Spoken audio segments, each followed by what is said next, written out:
Welcome. I'm Laura Theilen. I'm one of the programmers for the festival, and it is my delight to welcome you to a special conversation with the director of In the Same Breath, Ninfu Wang. Ninfu is a Chinese-born filmmaker who now lives in the USA. She has 4 award-winning documentaries, a couple of which have been shortlisted for Oscar consideration. These films are no stranger to you as the Ashland audience, because starting with Hooligan Sparrow, we've had the pleasure of presenting all her documentaries to date. And this film, which premiered at the Sundance Film Festival in January, is her latest. I also want to add that in October of 2020, that would be last fall, seems so long ago, Ninfu was awarded the very prestigious MacArthur's Fellowship Grant, commonly known as the Genius Grant. So belated congratulations for that, Ninfu, and welcome. Thank you. Thanks for having me. So, well, it's really, we're so honored to present your film, and I have a couple of questions that I'd like to ask you. I do want to let our audience know that there are a number of wonderful interviews with you, both print and audio interviews with you about this film. So to keep it interesting, I hope for you and the audience, I'm going to try not to repeat those questions, but I really want to encourage people, if they love the film, to go and check those out online. The first question that I wanted to ask you is kind of a personal question, sort of a personal filmmaking question, if you will.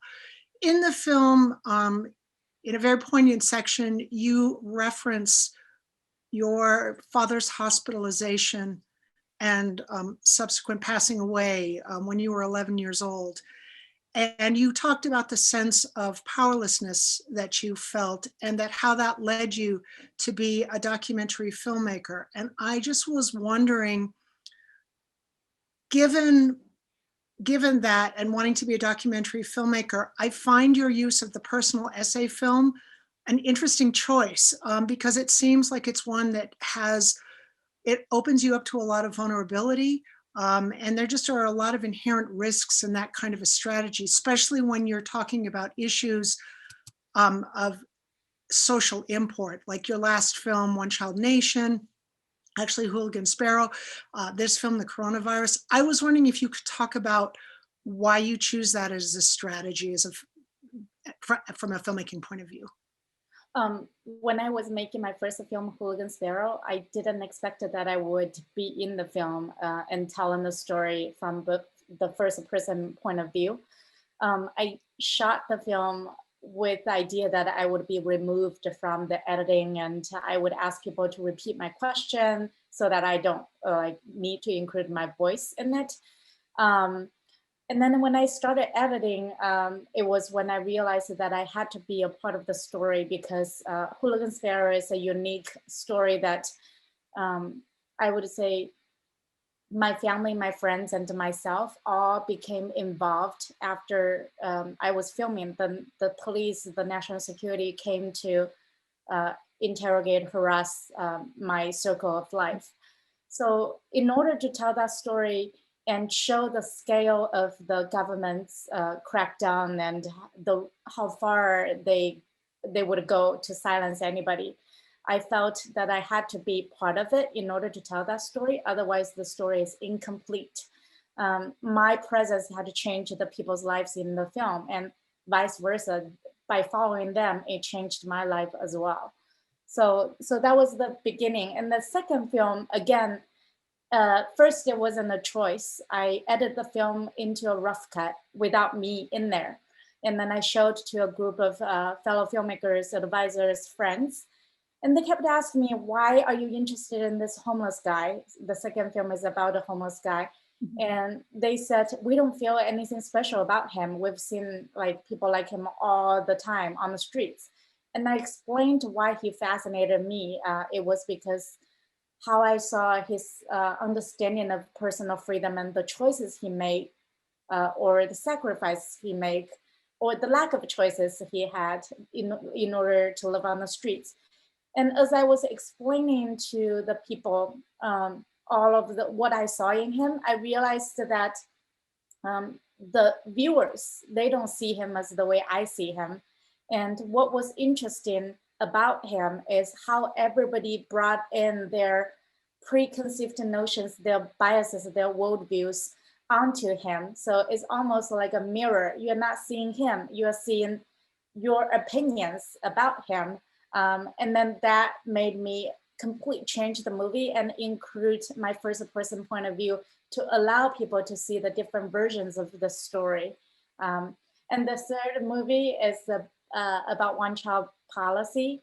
And it really started the way of that I questioned my everything I learned when I was in China about the one child policy. It was because of my own giving birth of my own child.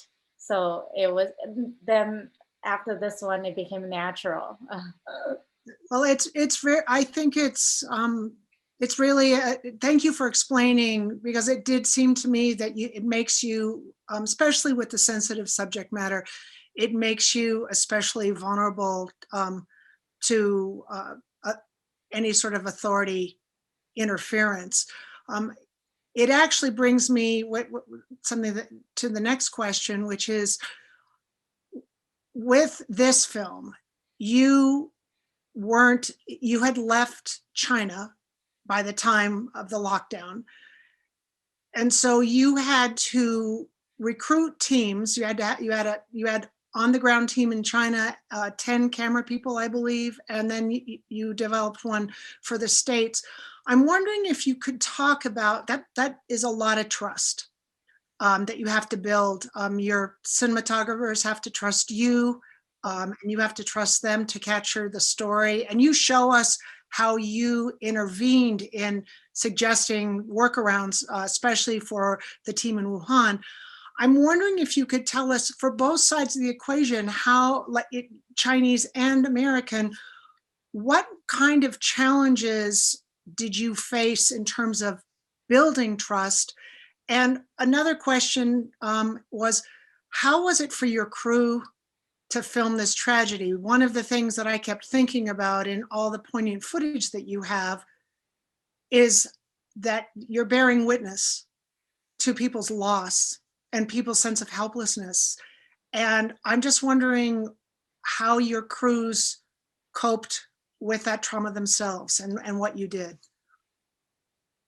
First, the question about the trust. I think, yes, it is true, it is mutual. I need to trust them and they need to trust me. And I think it's a bigger issue in China than in the US, because the risks are higher in China for people to be working on the film. And in the US, people, the camera people, some I knew, some I don't. I did them before. But it's a more of, I would say, an ordinary working relationship that establishes more about communication and what needs to be achieved and how we want to achieve that aesthetics. But in China, it's more complicated because it's political.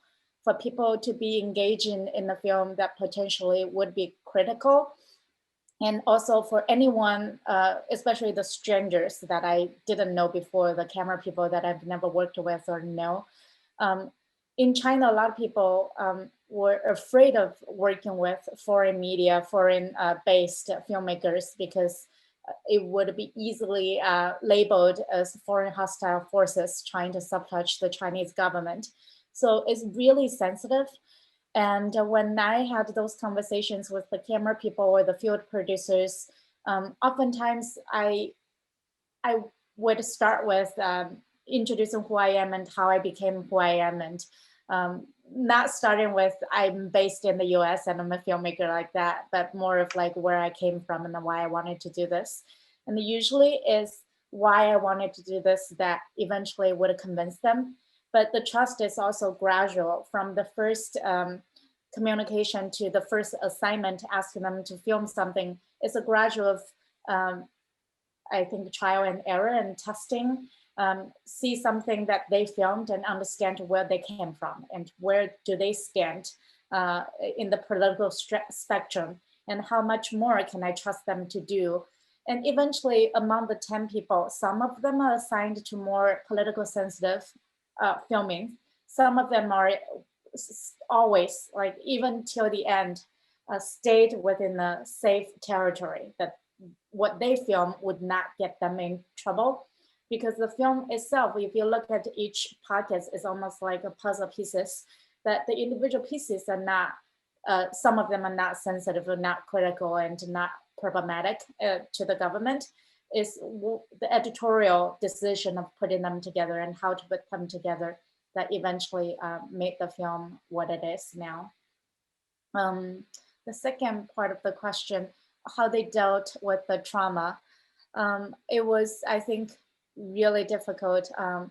One of our cinematographers filmed in New Jersey and New York and New Jersey, and he spent so much time, several days filming in the funeral home. And some of the footage that we didn't put in the film, the embalming sessions that with the COVID patients, there was one funeral home that did that in New York, and he spent like the several days of filming that, and I think it was really traumatic for him. And but he felt the significance of for the film that he was willing to do that. And after day filming, I just had to bring a bottle of whiskey to him, and he was like, "This is it's." I think sometimes with the collaborators in China, they expressed how, I think to me too, making this film, how filming it is actually an outlet, a channel for them to express, to act, because otherwise we all are experiencing the emotions and the trauma of living through this pandemic. But sometimes if you're actively engaged in it, and for me, it's through filmmaking that I actually feel like I have some power, some ways of releasing the emotions that I felt. I was just going to say, it must have been so frustrating for you when the outbreak was first happening and you tried to contact news outlets here to get people to cover the story, because certainly media as it is as much a culprit for the misinformation as the political the political leaders. So that must have been, I would think that having made this film, as tragic as it is to have to document something like this, that there's having a finished film that is making the festival round and will be aired on HBO. When will it, when's that going to happen?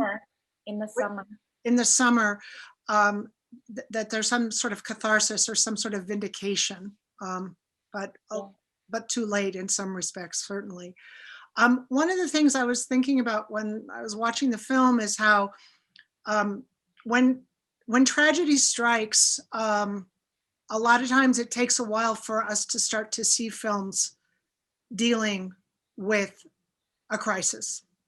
So I think of your film as kind of like 76 Days and Ai Weiwei's Corona Nation as a first response film, in the sense that you're in the river, you're in the current, you don't have the benefit of the long view. Like, you're not making this film 5 years from now where you can look back and see how the pieces were put together. And you do a really incredible job of distilling information and supporting it with strong image and audio. And I was wondering about, we know, because you explained that you knew that there was a story, but I'm curious, did that story change as you moved from China to covering it in the US when you were in the editing suite? I'm just curious, like, how did this, what were the big changes in the story for you?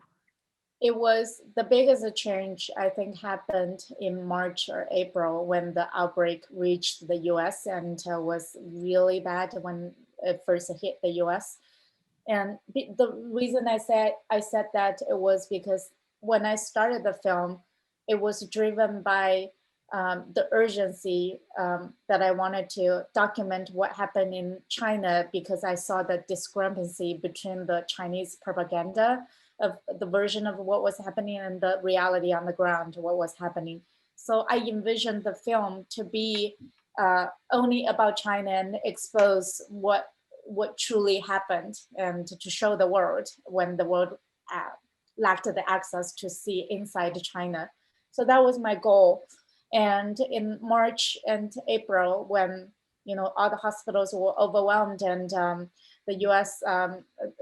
Where I live, New Jersey and New York, shut down and issued stay-at-home order. And when all of this happened, and I was seeing the outbreak almost repeated as it had happened in Wuhan, it really forced me to confront my own biases, because I realized I might have internalized the biases that US would never experience, would never suffer an outbreak the same as China's or as bad as China's. And when I saw the reality was different, was otherwise, I started questioning myself, why was I so confident before? And what did I not know about the US that I I should have seen it coming, because I've seen how all the different things that I've seen since January till March, and what did I not know about the U.S. and why did I have those assumptions? So all the questions that I was asking myself, I think uh, propelled the film to take the shape of what it is now. That basically changed the direction of the film. Um, it became the central questions that I wanted to ask. The two different systems, why it had a similar, really bad mishandling of the outbreak, and a lot of the mistakes are strikingly similar. And I'm curious, even now this far from it, it's been over a year.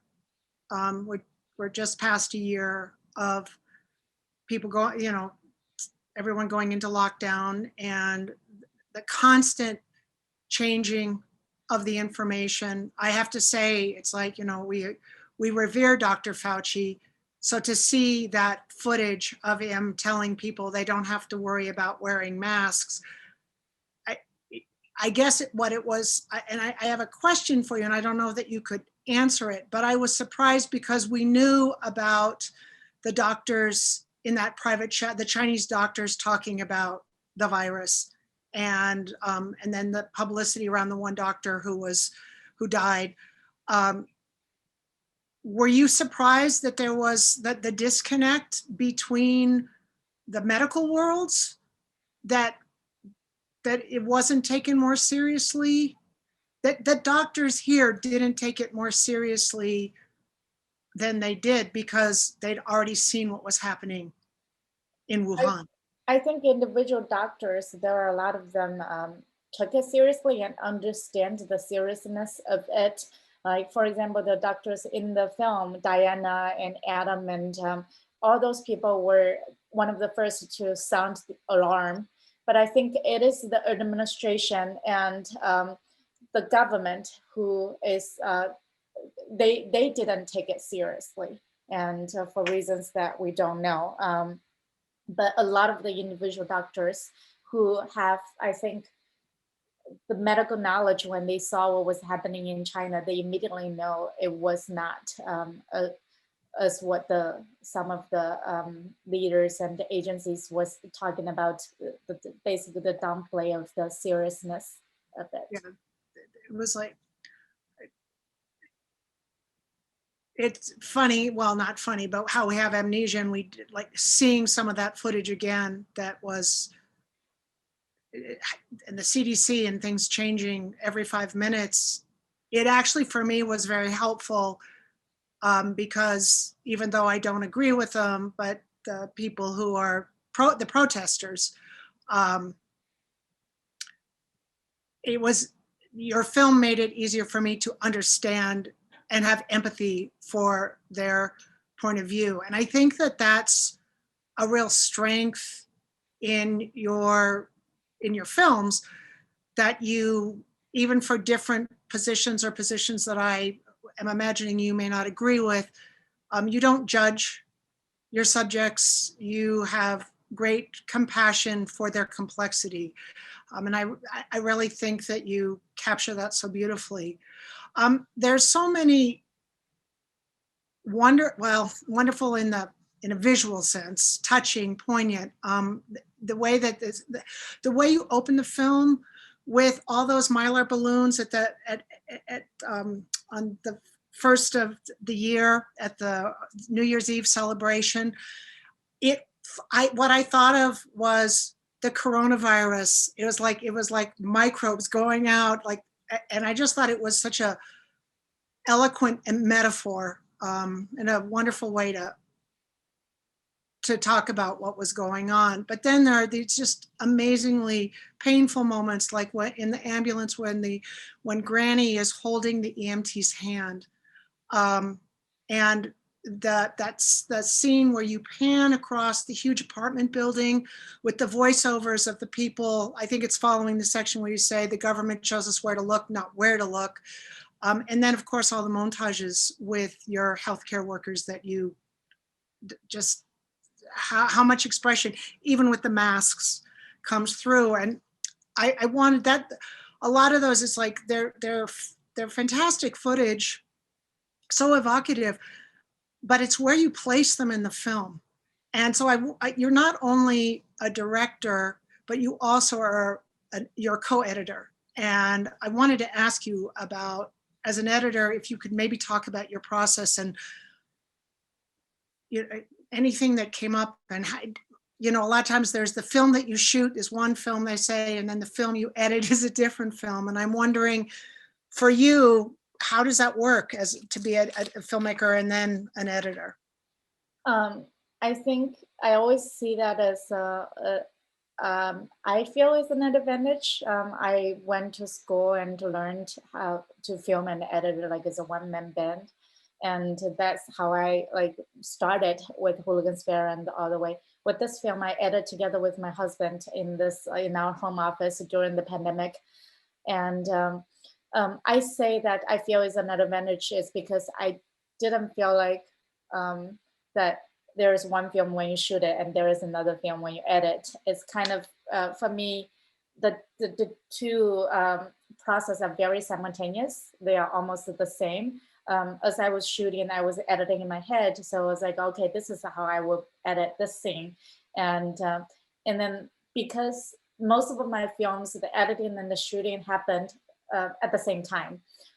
So unlike, sometimes if you need to hire an editor, you would wait till all the filming is done and then start editing. But I usually would edit as we were shooting.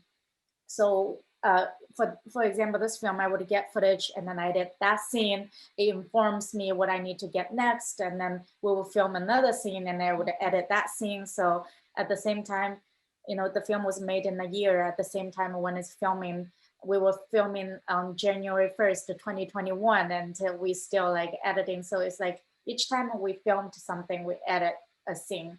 And I feel like I would respond to the footage I saw. And then the immediate response is what guides me through the editing, like how I felt when I was watching the footage.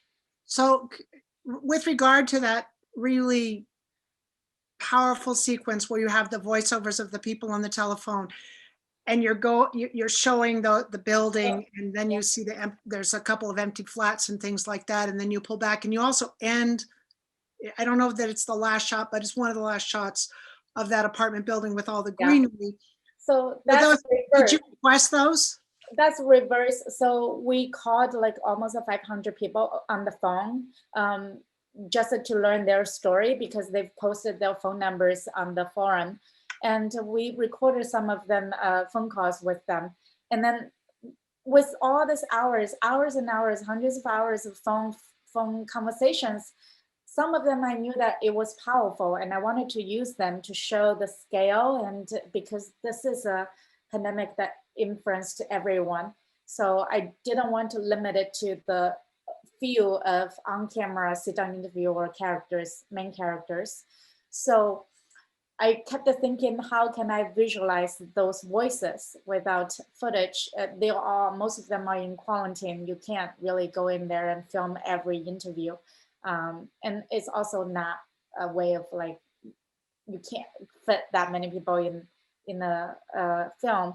So that's the image that I thought always just at the windows. And so it was requested the cinematographer to do it just for that scene that I knew that I wanted to edit that way. So I gave the cinematographer some visual references, stills, like I wanted to do it this way, and they would come back, but maybe the movement is too fast, the drone movement, or the shot is too wide. Then I think I asked them to go back twice, because the first time wasn't actually what I want. Most people do the drone would be like goes there, and then so I was like, I really wanted to stay on each window and almost like feeling like we're just like looking at them. So yeah, that's how that scene was created. Well, I want to thank you again for the film, and thank you for making time to speak with me. And just in a conclusion, I wanted to, there's so many questions to ask, but our time is limited. And I'm just wondering, I'd like you to have the last word in terms of, is there anything that you'd like to share with our audience Yeah, about where we are now? And yeah. I was thinking about your early comment about the CDC change in narrative and also empathy for the protesters. I think right now the country is so divided, and then I think it's really hard to have a conversation. And when people say let's have a conversation, usually they meant let's convince the other side of our opinion, like let's educate them. It's not really a conversation.